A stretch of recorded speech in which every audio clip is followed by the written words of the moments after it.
Hey, what's going on? Welcome to another episode of Locked On Raptors. We have a good show today coming up with Katie Heindl, but before we get into that, I wanted to start today's show with a reminder that today is the first National Day of Truth and Reconciliation here in Canada, a day where we're all encouraged to reflect upon, discuss, educate ourselves and others about this country's disgusting legacy of residential schools and the systemic racism that is against Indigenous communities that continues to this day. I want to first begin today's show with a land acknowledgement. This podcast is being recorded on the traditional territories of the Erie, Neutral, Huron-Wendat, Haudenosaunee, and Mississaugas, and is covered by the Dish with One Spoon Wampum Belt Covenant.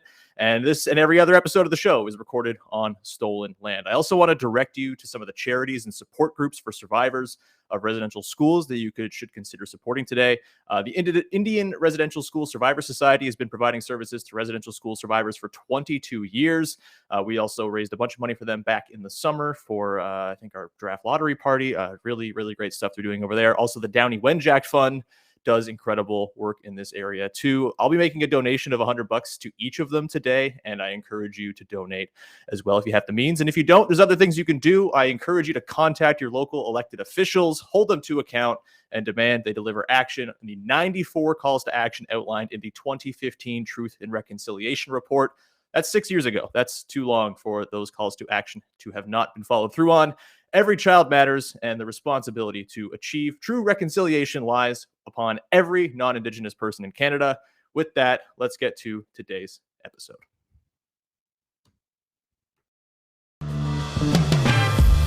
You are Locked On Raptors, your daily Toronto Raptors podcast, part of the Locked On Podcast Network, your team every day.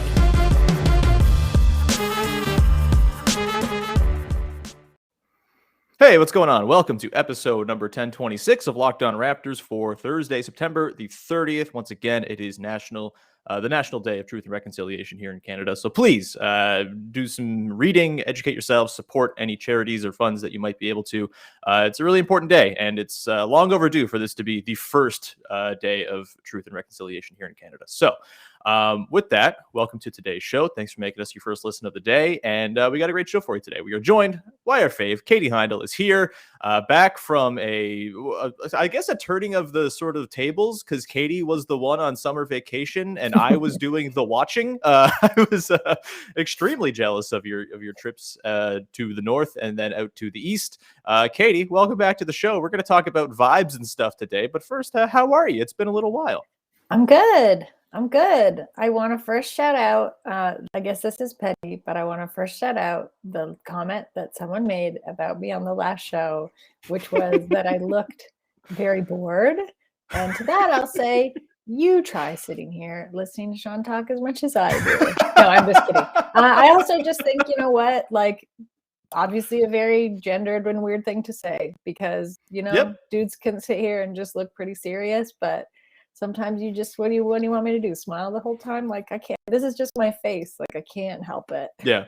So I couldn't imagine smiling through the entire ordeal of talking to me. So don't do the weird comments. How about that going forward? I threw some probably just threw some fuel on that fire, but that's fine. Otherwise, I'm great. It's great to be back. It was great to see you in person again today for I guess the first time. When's the last time we saw each other? It was like the last time I saw you before Media Day on Monday was our recording of our pilot of A Basketball on March the 10th, I think, of 2020 in the before times. 2 years ago. Yeah. I took a bus that night and I was like, I didn't have a mask, but that was the first time I was like, oh, this feels deeply uncomfortable. I hate this. And yeah, that was the last good memory I had of the before time. So thanks for getting me through there, Katie. Anytime. The podcast that we recorded where we talked about like, oh, they might have games without fans. Isn't that weird? Boy, that was some early days. I don't know yeah. I don't know about you. Whenever I go back and like watch a thing, I like the F1 Drive to Survive for this season was all about COVID. And I felt just racked with anxiety watching them in February be like, it's not a big deal. And it was, not awesome. Anyway, we don't need to linger on that anymore. Katie, we're here to talk about media day, media week, training camp vibes. There's still been no preseason games, so we're still kind of talking about the same storylines that popped up on Monday and have kind of continued through the week. There have been some other media availabilities throughout the week as well. Scottie Barnes and OG Anunoby spoke on Tuesday, of course. There'll be more stuff today that comes out around in the afternoon too, but you wrote a piece on Monday, Katie, that I want to get to here. We're also going to get into some news that came down yesterday about the Raptor, who is up for induction into the Hall of Fame of mascots. We'll get to that in the final segment. But the first two segments we're going to dig into kind of building off of your piece, Katie. You wrote for Complex about the sort of dueling paths that are at sort of odds here, but not really at odds. It seems like the Raptors are very much embracing that they're both existing there between development and winning games, and these sort of various characters at play in those two conversations. We've been thinking about this. I've talked about this a lot since Monday, and I've kind of thought about different players through which we're going to see that sort of struggle. Again, I keep calling it like a struggle. It's not a struggle, really. They're like happy to have it, but we talked about the different players who are going to kind of be bellwethers for what their priorities are and all that stuff. But I'm curious for you, Katie. You wrote the piece. You asked the question of Bobby Webster on the day as well at Media Day, just about those sort of dueling interests.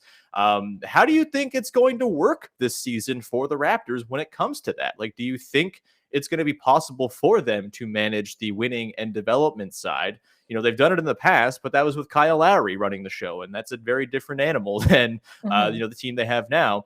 Not to say that it's bad or anything like that, but I'm curious how you think that sort of, those dual intentions are going to play out for the Raptors this season.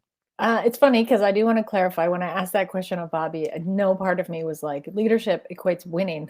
I just meant like that is still like, that's pretty up in the air. I have no idea how that will shake out. We can't really know yet. But I think what I meant for leadership was just, obviously you've got this Kyle Lowry size hole in the team.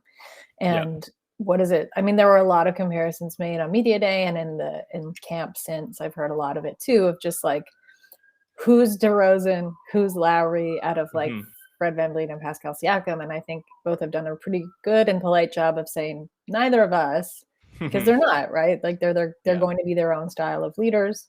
I think that's a great thing that we can look forward to. I was really encouraged by, how honest Fred was about it on Media Day, especially when he was talking about, he's learned a lot from Kyle, and like he feels like he's kind of in the position now where he can step forward and be a leader. But he was also really quick to say, I've used my voice pretty much since I got to this franchise and have been comfortable speaking up. And he talked about actually kind of finding a gap in the locker room, which I thought was interesting in the first few seasons, because he said DeRozan was pretty soft-spoken and Kyle wasn't necessarily, he said Kyle isn't really a big talker, which we do know that, right? Like he'll speak when things need to be said, but in terms of like a gap of a locker room guy who other players feel that they can go to and talk to, Fred said he sort of identified that as a role that he could fit into and has. So he's kind of naturally there already. I was also super encouraged by what we saw of Pascal, mostly how good of a mood he seemed like he was in. He really did seem like himself again. Kind of this absentee Pascal that we'd seen in the last couple seasons was gone. He was super honest, really candid. I think like a bit vulnerable too, which like I know people don't think is cool to talk about, but when he was talking about how nervous he was for the surgery, like he made a great joke, but like he was also just like, I've never had surgery before. Like that's a scary undertaking for a player as young as him, right? It's like, you could have this nagging injury, you could get it looked at now, but then it's still a surgery. So it's still a pretty serious medical procedure. So there's always like, well, how do you come back after that, right? Yeah. So I mean, them, and then I think what Bobby said also rang true, and is also something we've known, that they've tried to balance development of players as they get them and winning. He did talk about winning. I didn't ask him about winning, but that's fair. He did spin your question into that's what he's got to say. And fair. But I thought like everyone had a good. It wasn't one or the other, which I think is really important, because one thing I kind of wish he spoke a little bit more about was how much they're going to have to integrate not just Scottie and Delano, but everybody that got added to the team in Tampa, who is yet to play in Toronto, who hasn't even played with the team that long, like Kem Burge, Freddie Gillespie, like those guys, they have a lot of experience, NBA experience under belts, like Precious too, right? Like the team at Summer League, but it's going to be a whole different animal to kind of to play with them this season, like back home in Toronto. So we'll get a good sense of that, I think, in the preseason games, which I'm really looking forward to this year. But I think it'll be like, we talked about this before, like I think it'll be a little bit messy to start. There'll be some like glitchy rotations. Nick Nurse has talked about that a lot. Granted, he's always like, these guys are gonna have to duke it out, fight each other for spots, which I was also like, all right, I'm not interested in that either. But overall, I think it sounds like they're gonna give equal room to letting Fred and Pascal step into, and OG, and also like Bobby mentioned, Chris Boucher too, right? Like all those guys kind of step up and into more of a leadership role with the team, as it's now like default veterans, not by age, he said, but it's true experience. And balancing, I think, meaningful development for their rookies and for the players that they added last season. I think all of those are really well taken points. It's going to be a lot of different dynamics going into one. And I think you're right. Like we could see the early part of the season be kind of a strange, like, I don't want to say disjointed mess, but disjointed mess adjacent. Like there's going to be a lot of things to juggle. And also not having Pascal off the top is going to put like extra duress on guys like OG and Fred to kind of step into even bigger roles than maybe they're going to have when things are status quo. So it's going to be fascinating. And I think, I don't know about you, but this is the most interested I've been going into a Raptors season, just in terms of like how it's all going to look in ages. And it's kind of refreshing. Like, obviously it'd be nice to be like talking about a team that's projected to win 55 games again and all that, and, be in the title contention. But I think with all these sort of dueling things, I mean, it is like I think it's like a basketball romantics kind of dream team. And like, if you're not really worried about wins and record and all that stuff is like your main priority, I think this is going to be an absolute delight of a team to watch and kind of follow throughout the year and watch the arc of it as the season progresses. Katie, I want to continue on this thread, and I also want to talk about sort of just like the general seemingly positive vibes coming out of the team right now. It's training camp, so you always kind of have that, although that was not there last season, and it's quite notable to have it back again this time around. So we'll talk about that and sort of the vibes coming out of training camp in just a second here. But first, I want to tell you about our friends over at Sleeper, who have changed the game when it comes to fantasy basketball. They have a wonderful new game style called Game Pick, which is really just an answer for people who hate the daily grind of playing fantasy basketball with the busy work that goes into it. I can't stand it, and it's the reason I don't really play fantasy basketball anymore. But with Game Pick, you are in control. You get to pick a single game per week for each starter on your team to count towards your total team score, ensuring an even number of games played between opponents, which is great because just winning because your guy played 4 times is not actually winning. It's a coward's win. I'll say it. That's fine.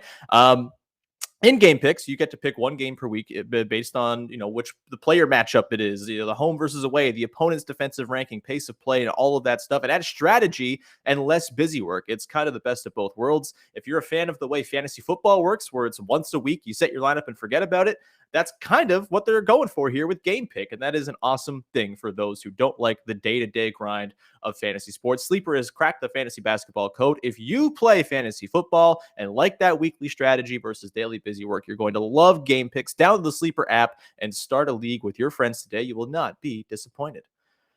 Today's show is also brought to you by our friends over at SweatBlock, who are changing the game when it comes to excessive sweating. Look, I'm an excessive sweater. It's fine. I talk about it, and it's cool because I'm comfortable with it, and I don't deal with it anymore because I started using SweatBlock, baby. Their dry shirt guarantee really holding up on my end with their SweatBlock antiperspirant wipes. SweatBlock is stronger and more effective than most clinical antiperspirants. You simply apply it at night before bed, go to sleep, and then the next morning you wake up, wash, and go about your day without worrying about sweat. Guaranteed. I know it sounds too good to be true, but I am literally using it right now and not sweating. So if that does not sell you, I don't know what will.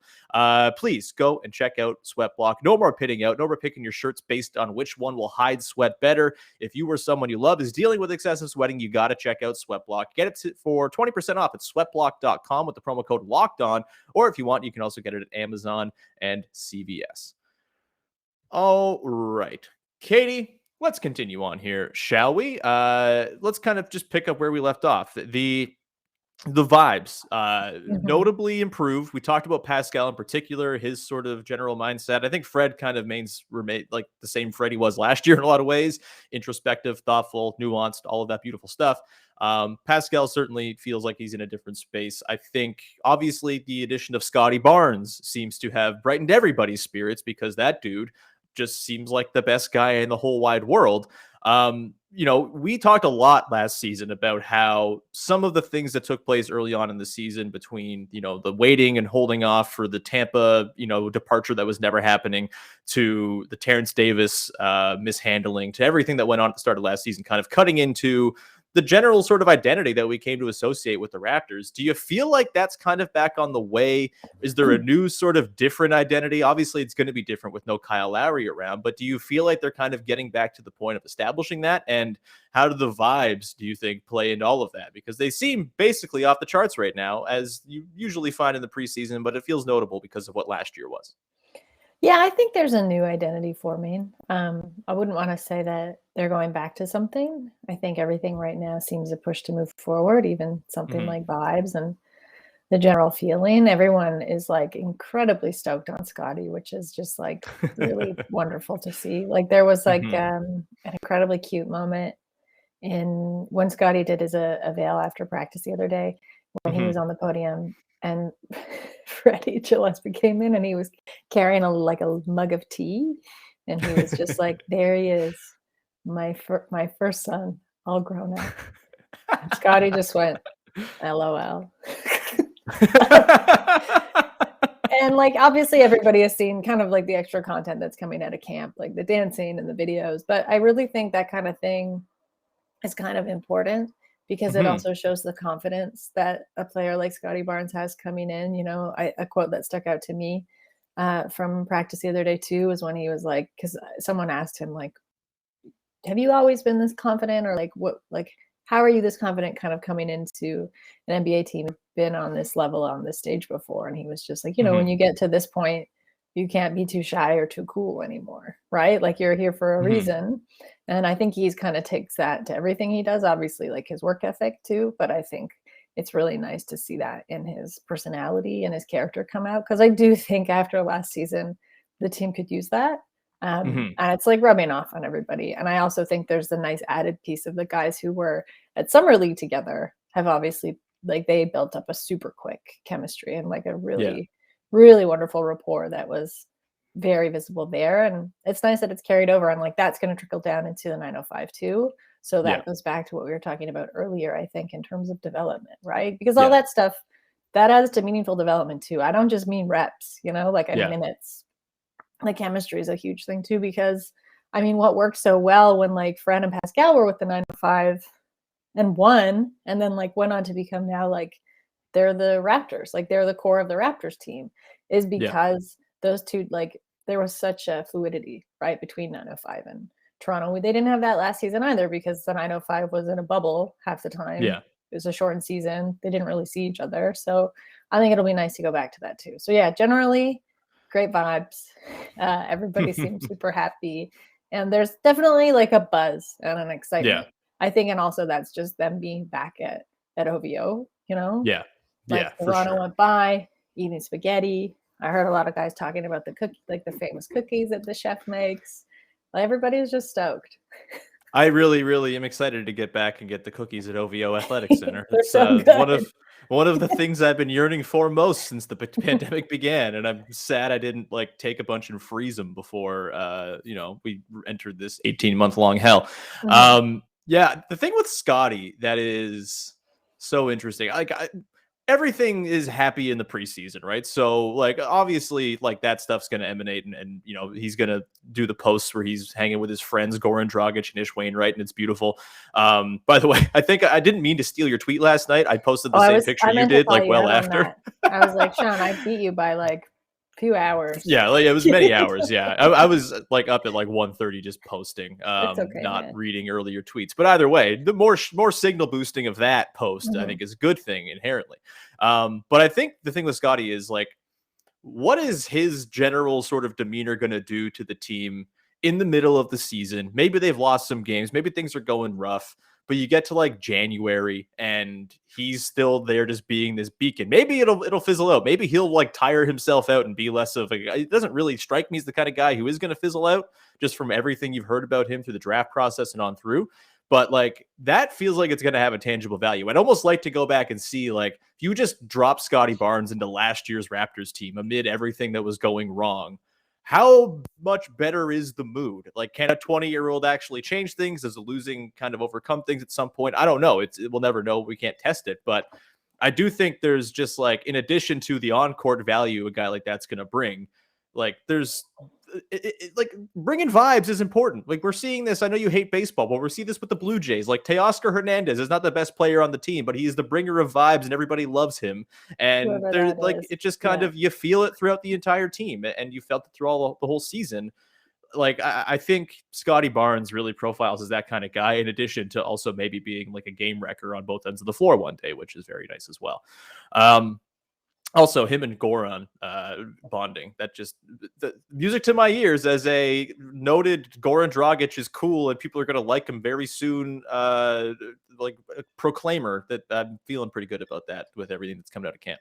Do you remember like Goran, like Scottie was one of the first guys Goran mentioned at Media Day. And he was like, wasn't the question like, who are you impressed with? And he just said Scottie and then stopped talking. Yeah. And smiled, like not Fred, not Pascal. He was just like, Scottie. Yeah. It was great. And to the leadership point we were talking about earlier, I think Goran's going to play like a surprisingly big role in that as well. I think there's this sort of assumption that he's just kind of here to ride out the string and get traded. I don't think he's going to approach it that way. And, the way he spoke about, the way Steve Nash kind of was for him during his early days in Phoenix, obviously, his like pandering to Toronto was almost so on the nose that it almost felt like it was fed to him by the PR team. I'll take it as genuine for now, but like the way he spoke about Steve Nash, which again is putty for any Canadian basketball fan. He's smart too. That's not all PR. Like he's a very smart man. Yeah. Kyle Lowry, retire his number. OG, we like him. And Steve Nash, good at basketball. We love you, Goran. It's that easy. He's gone to the Scottie Barnes School of PR, apparently. But either way, I think that's a good place to leave that conversation off, Katie. We are going to come back in just a second and talk about the most important news of yesterday. The mascot, the Raptor, is up for a Hall of Fame induction at the Mascot Hall of Fame. Should be the Naismith Memorial Hall of Fame in Springfield, but we'll worry about that another time. But another Hall of Fame is looking to add him to the hallowed halls, and it may be the most important Hall of Fame of all of them. We'll get to that in 1 second here. But first, I want to tell you about our friends over at rockauto.com. It is a wonderful site that helps car dum-dums like me find parts for cheap and not get fleeced by the mechanic. When you go to a regular chain store or a dealership or something, say you drive, for example, a Honda Odyssey and you're looking for a fuel pump, that's going to run you like $350 from a chain store. From Rock Auto, you can get it for $216. That is a lot of money to be saved, to be spent on other fun things like Raptors tickets or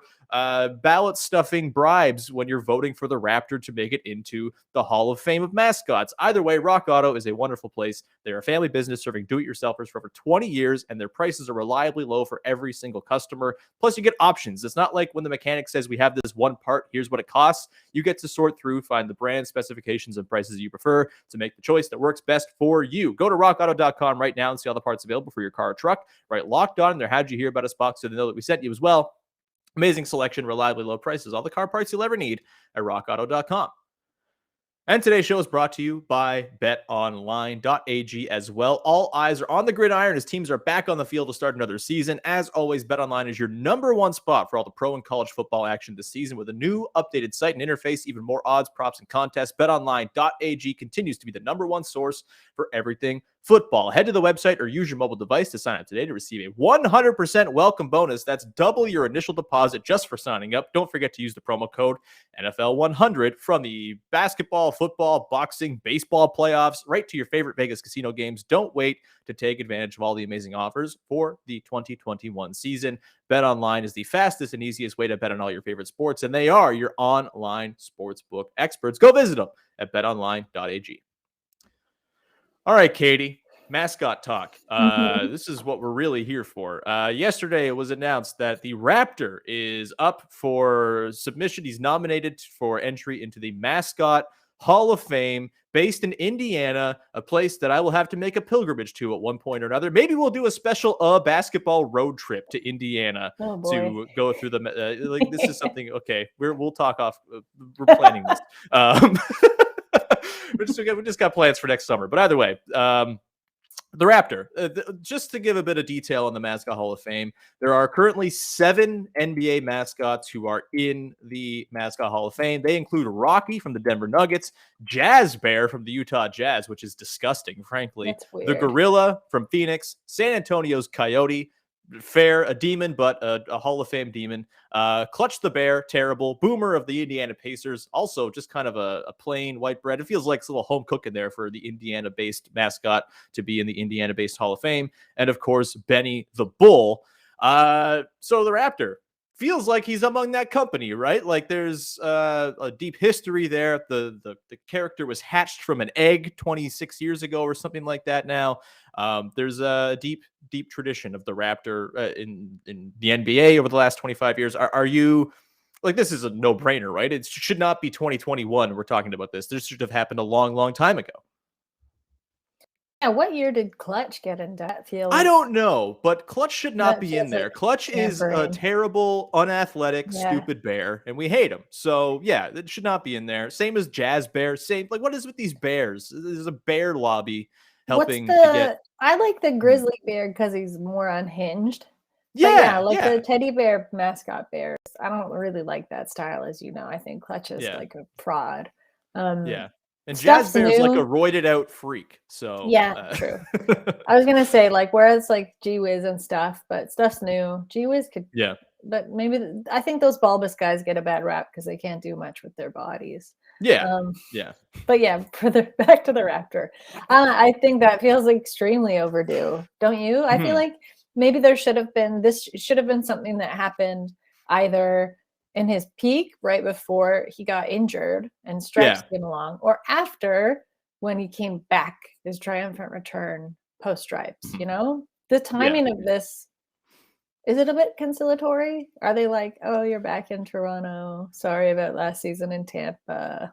That could be it. I mean, I should just tease this ahead. I'm not going to speak ill of the Mascot Hall of Fame just yet. I know it's overdue and all that, but I will likely next week be speaking to one of the curators of the Mascot Hall of Fame about the Raptors' potential induction. The voting to put him in begins October the 3rd, so might line that interview up for that day. So you have that to look forward to. That's fun. But yeah, in terms of the criteria, let me run you through this, Katie, before we get out of here. So the criteria for induction into the Hall include having demonstrated a major impact on their sport and or community, being memorable and or groundbreaking, being fun and unique, along with letters of recommendation from community leaders detailing the mascot's impact.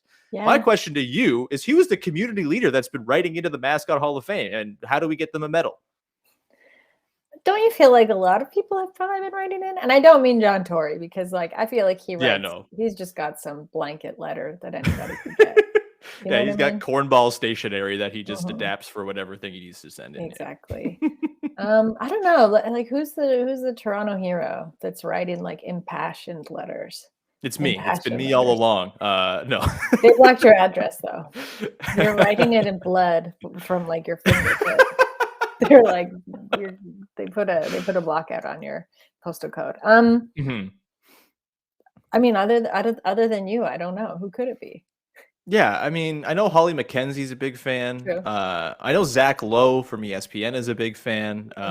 So maybe someone like that. But I mean, I would hope that the team itself is kind of like stuffing the ballot, just like sending in multiple letters a day from, Bobby Webster, Masai Ujiri. I hope this is what Masai's doing in his new vice president position. That'd be great.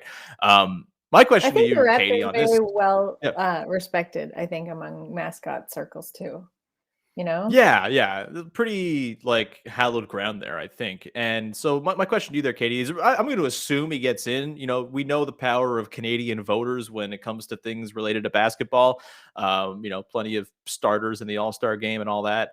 I'm curious, if and when this takes place, what should the Raptors bust look like? What should the bronze figurine of the Raptor, like what should it's much like the Kyle Lowry, what should the statue look like question, except in a smaller form.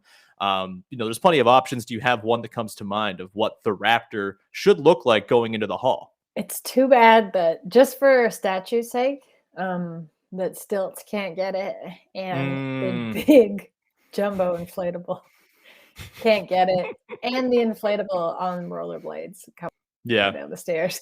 Yeah. I don't know. Is it like corny to say from like launched from a trampoline, like a midair bust? That's like a sculpture. That's a feat of like sculpture art that I don't pretend to know how they would do that. I kind of like the Shaq statue at Staples Center in LA because it's mostly of his butt that's visible because he's like dunking, right? So he's kind of like up, his body's like up like this. Something like that would be cool. So they could hang it, like hang it from a place. It seems fitting that, the Raptor, who has like a gymnast's background, literally is a gymnast, be doing something midair, like mid-feet, Yeah, I like that a lot. That's probably the correct answer. I had two other suggestions. One, someone replied to me yesterday with the image of the Raptor when the Raptors were playing the Wizards in the playoffs, standing behind the free throw line or behind the basket as John Wall's taking a free throw and is wearing one of those bikini shirts. Thought that was a really good one. And then I just think like an image of the hatching, like just kind of crawling from the eggshell, I think would have some drama to it. Frighten the other stupid mascots that are alongside it. It's just a shame that he's gonna have to share the hall with Clutch and Jazz Bear, but hey, that's what. Maybe he'll get his own wing. Bust, or did you make this up? I just made it up. I assumed all Hall of Fames have busts. So I will ask the curator of the Mascot Hall of Fame next week about this. So that to look forward to. That's going to do it for today's show. Katie, thank you so much for hanging out, talking about the team, and also indulging me in my mascot freak behavior. Much appreciated. Anything you would like the people out there to check out? Well, you can read the piece you mentioned that's on Complex from Media Day. I'm also at Raptors training camp pretty much every day this week. So see if I'll be writing something off of that. And in the meantime, you can subscribe to Basketball Feelings. That's basketballfeelings@substack.com. Or you can follow me on Twitter, Sean Handley.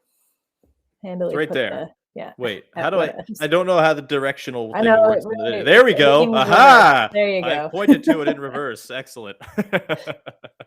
Thanks so much, Katie. We'll talk to you again hopefully next week as we get back into the swing of things here with the season. That'll do it here. Thank you so much for tuning in. Subscribe, rate, review, all that good stuff. Thank you for making us your first listen of the day. Your second listen should go and be Locked on NBA, as they are continuing to cover the wild preseason throughout the league and getting you the updates from media days across the board, not just from Toronto. I would also, again, remind you that today is the National Day of Truth and Reconciliation. I will add links to the funds, the Indian Residential School Survivor Society, as well as the Downey Wenjack Fund. I will drop those links in the description here on YouTube and in the podcast. Please consider, if you have the means, donating to those causes, and get in touch with your local representatives who are, hold them to account and make sure they are pushing through actions to move towards truth and reconciliation. It's long overdue, and it is not something that we can refer to in the past unless it's been rectified in the present. So that will do it for today's show. Thank you so much for tuning in. We'll be back again on Friday. Guest TBD, hoping to have a big one. Schedule might not line up, but either way, I'll have a podcast for you tomorrow. We'll talk to you then. Have a good one, and we will see you later with another episode of Locked on Raptors. Bye-bye.